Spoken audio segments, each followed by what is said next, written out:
Hello everyone, welcome back to my channel. My name is Sonia.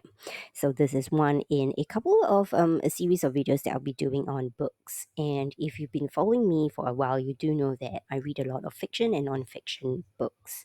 And I'd like to begin to start sharing, some of the things that I've read.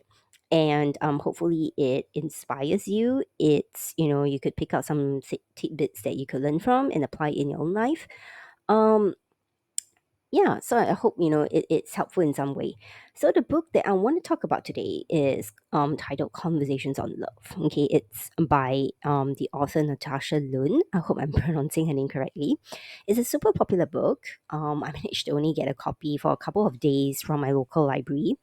But I'll be sharing, on this book in a couple of videos because the chapters are quite long and consists of a lot of very interesting tidbits in between. So one chapter can be broken down into a couple of videos. Anyway, love is a very pertinent topic for many of you. Okay, if you are limerent, you're romantically obsessed with someone, you have a unrequited sort of one-sided crush, um, you're struggling with your romantic life, the things in his book will kind of make you start understanding why things in your romantic life happen the way they do. Okay, so let's start with the first chapter, which is very aptly titled Romantic Fantasy and Reality. So, what happens in these videos is that I will read a couple of quotes from the book, okay, and I'll pause in between to kind of pull out or unpack the themes from the quote. And you can join in the discussion by commenting in the comment box down below. Okay, would love to hear your thoughts. So, moving on to the very first quote. So in this first quote, Loon talks about her adolescent crush, okay, on a guy called Ben from when she was 14 all the way to her late 20s. Okay, so there's literally half of her life spent on this up and down, not really here, not really there relationship. So those of you who have lifelong crushes or unrequited sort of love, okay, do pay attention. Okay, so onto the quote. How many of us have these stories of adolescent infatuation in which longing is more important than knowing and fantasy trumps reality? This kind of young love is often constructed with beautiful intensity, which is understandable in your teenage years when you're rich in time and ruled by hormones. Maybe such fixation is even a form of creativity, how a youthful imagination can take the scant details of an ordinary connection and build another world inside it. So I don't regret my first romantic fantasy, but I do regret the template for love that I drew from it and all the subsequent years I spent trying to mold myself to fit it. Very interesting. Okay, so let's unpack this a little bit. Fantasy relationships, okay, and the template for future romance, which is something that the author kind of talked about in the previous quote. So a lot of fantasy relationships are intense, but unfortunately, they're not grounded in reality. Okay, if you've came from one of my Limerent videos, this will probably sound very familiar to you because Limerence is all about the fantasy relationship. Okay, and I will also just jump in to say that for Limerence, a lot of your romantic relationship, and I say this with quotation marks, um, it carries a lot of the qualities of a teenage crush. Okay, that is repeating itself in adulthood. So when you are a teenager, as what Lun also mentions in her previous quote, is a limerent relationship feels, kind of like a teenage crush in adulthood. Okay, so there's a lot of one-sided fantasizing and imagining, how the limerent object would actually react to you or would actually be like when they're in a relationship with you. But the reality is that they are not with you. Some of them don't even know that you exist, right? Um, and for the point on the template for future romance, unfortunately, there are still quite a number of people who use this template of the first love or the first crush as a jump off point for how to have relationships in adulthood. And this shows up actually as emotional immaturity in adult relationships. And it's not like really uncommon where you actually hear people describe their relationships and there's a sort of sense of immaturity actually that is present in the relationship, and that is what brings about so many problems. Um, when you are kind of like stuck on a template of from your first love, or your first crush, or whatever you experienced when you were a teenager. That's how you actually remain stuck in old romantic patterns. Hung up on very superficial things like looks and money and lust and all that. So every time I hear a client or friend tell me that the number one thing they like about someone, okay, is their face or body or sex or something, if it doesn't check off those factors, then they don't really bother with the person. To me, that's a sign of emotional immaturity in love. Okay, because great relationships aren't made on just physical attributes, they are way more. And a very loving relationship is something more than just the physical attributes or the status or the money or the car or whatever it is.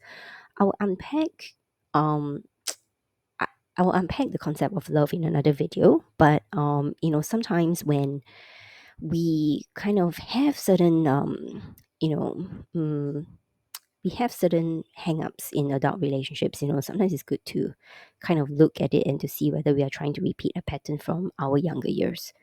Okay, so that's the first quote. Let's move on to the second interesting one. Okay, let me read this out. The irony is, I was confused because I had carried over the unhelpful lessons from this teenage infatuation into other relationships in my 20s. My pattern was often the same. I would date someone new, idolize them, keep parts of myself hidden, and perform the role of a woman more palatable than I believed myself to be. This woman never asked for anything. Often, I dated someone for months, sometimes over a year, without ever becoming boyfriend and girlfriend or progressing into real intimacy. And like Ben, even when these men hinted at their feelings for me, they never quite named them. As Marianne says, when Eleanor asks if Willoughby ever said I love you in Sense and Sensibility, it was everyday implied, but never professionally declared. Sometimes I thought it had been, but it never was.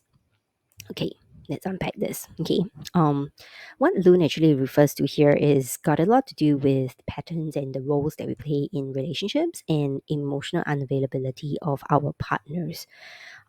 Let's go down this list one by one.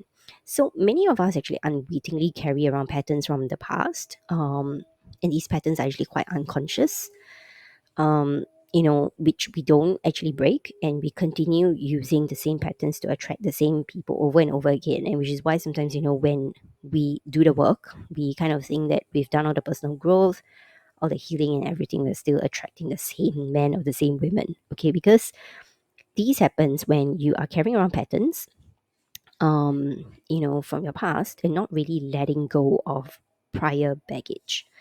And usually these things, when you carry around a pattern or habit, it's usually subconscious. Okay, so you're not really very aware of it on the conscious level. But it feels very familiar to you because you feel yourself kind of like drawn to certain types of people. And it's kind of like a repeat of the same type from before. Okay, although that has never led you to an amazing result. You will keep kind of finding yourself going back to those patterns if your subconscious baggage has not been dealt with. Okay, because it's what feels normal to you, it's what feels familiar, it's what you are used to. Okay, the key to building or attracting healthy relationships, or feeling or knowing when a relationship is healthy, is actually to make the unhealthy habits unfamiliar at some stage. um and one of the key things we need to ask ourselves here is, as well, together, it comes together with the baggage thing, is, are we playing a role in our relationships? Okay, when you're not when you're not actually a very securely attached person, or there's still some trauma that you're carrying around, or you didn't have very good role models when you were younger, um you tend to go into situations, friendships, work relationships, playing a role, like the passive person, the domineering one, the damsel in distress, the one chasing after other people, the one being chased, the passive one, the Florence Nightingale effect, where you're like kind of always the one giving and being very kind to your partner. Um, when we are not very connected with ourselves and we are not really tuning into our needs, we end up playing a subconscious role that we have repeated from the past. Okay, it keeps us small, it prevents us from being who we truly are in a relationship.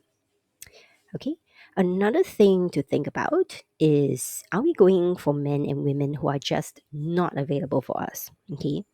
Not available meaning physically, emotionally, mentally, whatever, just not available. Are we going for men or women who are afraid of being intimate with us, who just don't want us, but want our attention or want their ego stroke or something like that?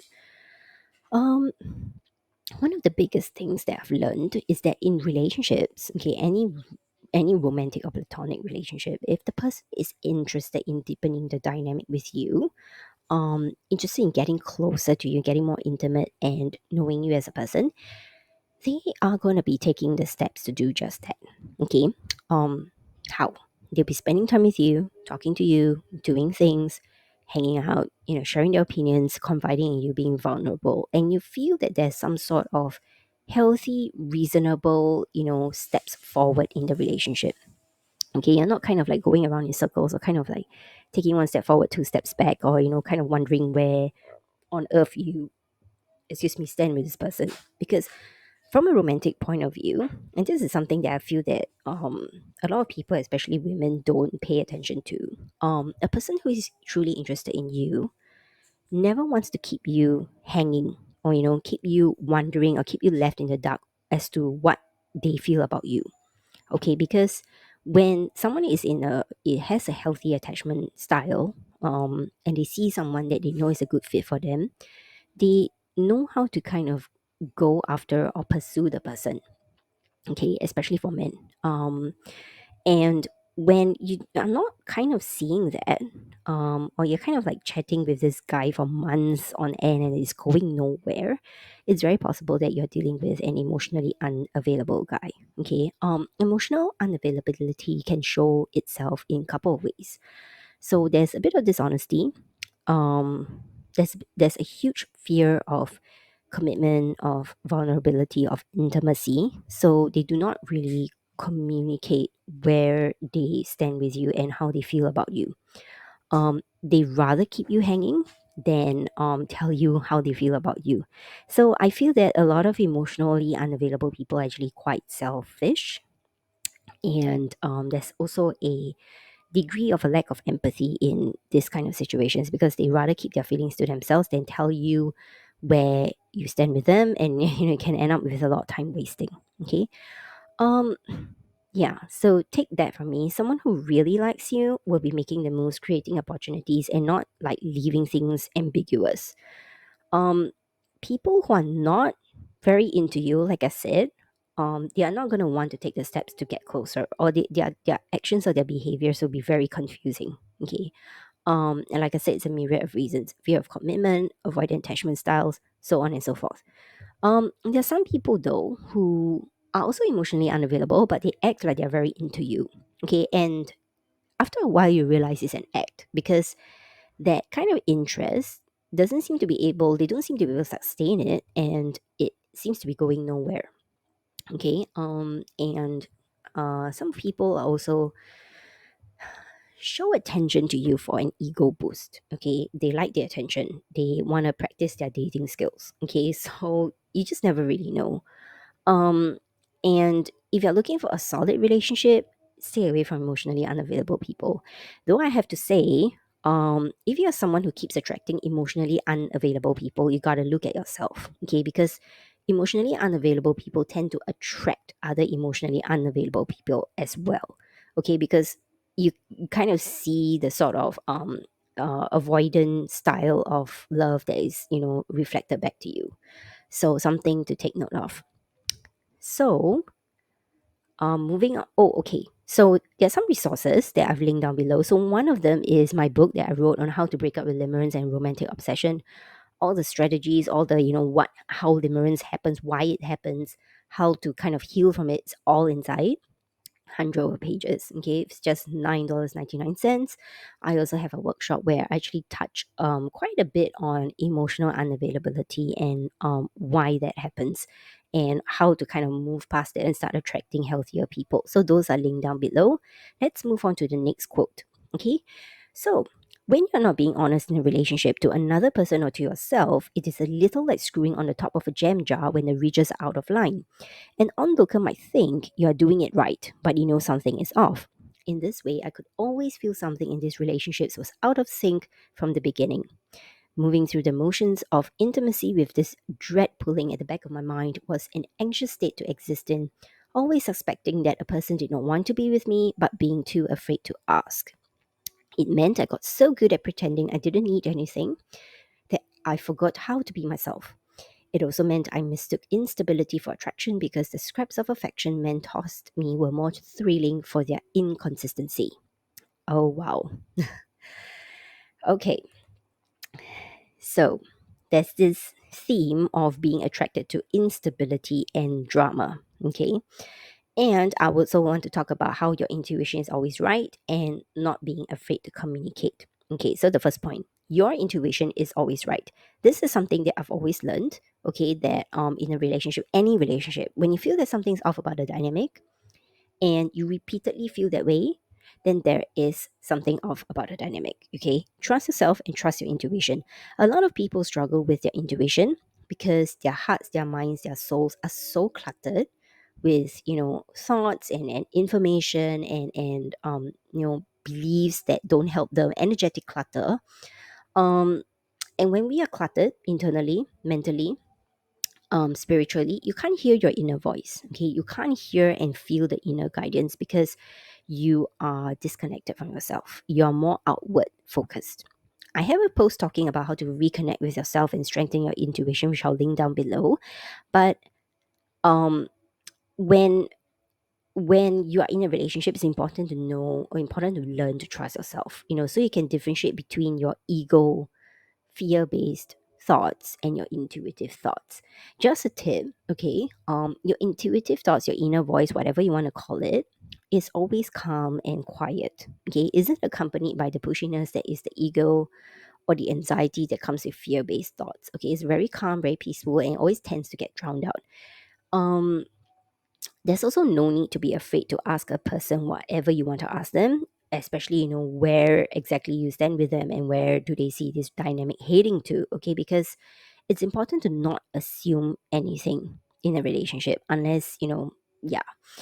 um because sometimes you're thinking like, oh, this person is spending so much of time with me, so obviously they have to be interested. But there have been a lot of cases where people spend time with other people not because they're interested, but because they have other intentions, or they just enjoy your company but they're not attracted to you, or they don't want to be with you. So so in that sense, don't be afraid to ask. I'm always quite shocked at how little people communicate with their potential romantic partners. You cannot really let the fear of knowing the truth keep you from knowing the truth. Okay, because if the person isn't into you, or is just stringing you along, or isn't a good person, okay, you guys maybe don't share the same values, you're not compatible, you do have the right to know. Okay, you do have the right to know whether your partner is a good fit for you. And with the information that you have the right to decide what you want to do with that information moving forward. If it means moving on from them or continuing in some way, whatever it is, it's up to you, but at least you have the information. But not having that conversation at all is ultimately going to cost you your time, your feelings, and your energy. Okay, because the more time you spend living in ignorance, the more feelings and investment you're going to have, in the person and the relationship. And then one fine day you find out that, oh my god, this person actually isn't into me, or he doesn't want to commit to me in the way that I want him to. Then what?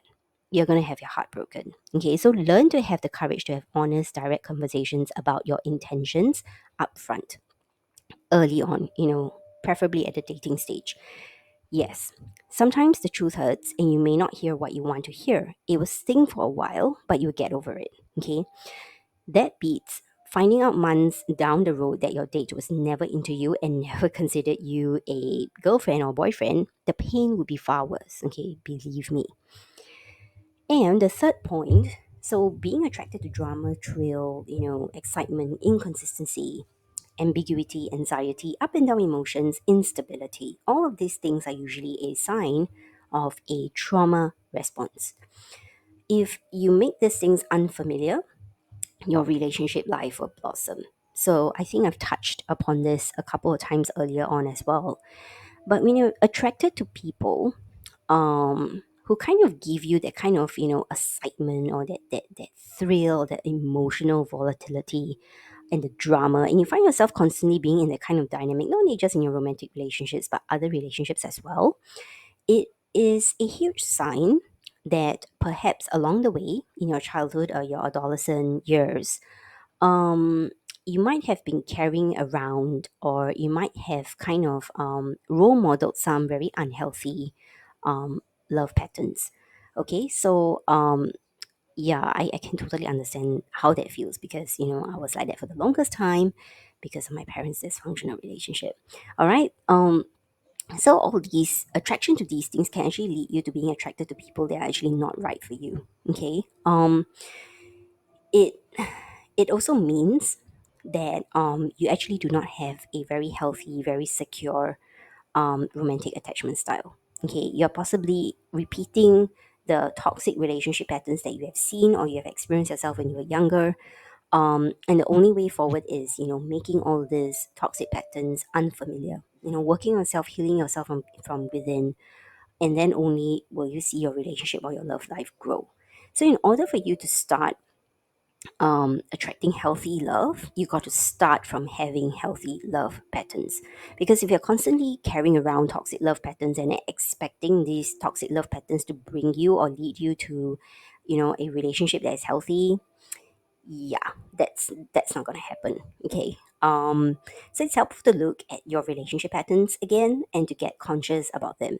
Ask yourself, who have you been attracting? What are you usually attracted to? Are you attracted to like the bad boy that gives you, this is so stereotypical, right? A bad boy that gives you, this sense of thrill, or are you, attracted to, people that who you can build friendships with, who it's not very exciting at first, but it builds up over time into something intimate. How is your dynamic like with other people? Friendships and relationships alike. What patterns do you think you have? What kind of people do you attract? Very helpful to kind of think about that. Look at that, think about that, and reflect on the patterns in your relationships. Okay, so we are not kind of, we are approaching the end of part one of this video. So I'll just link to more resources below. And just to let you know that I'm conducting a Reconnecting with Yourself workshop in 2024. So if you're watching this video way after it's posted, no worries, just click on the link and you will get the lifetime access to the full replay. You also get the how to build self awareness mini guide. So that's pretty helpful and actually is introduces you to a lot of my work. And also link to the post that I mentioned earlier, that talks about reconnecting with yourself. So with that, this is the end of part one. I'll see you in part two, part three, and part whatever number later on. But thank you for having me with you in your earbuds and your ears. And hopefully this video was helpful for you. Thank you and see you in the next one.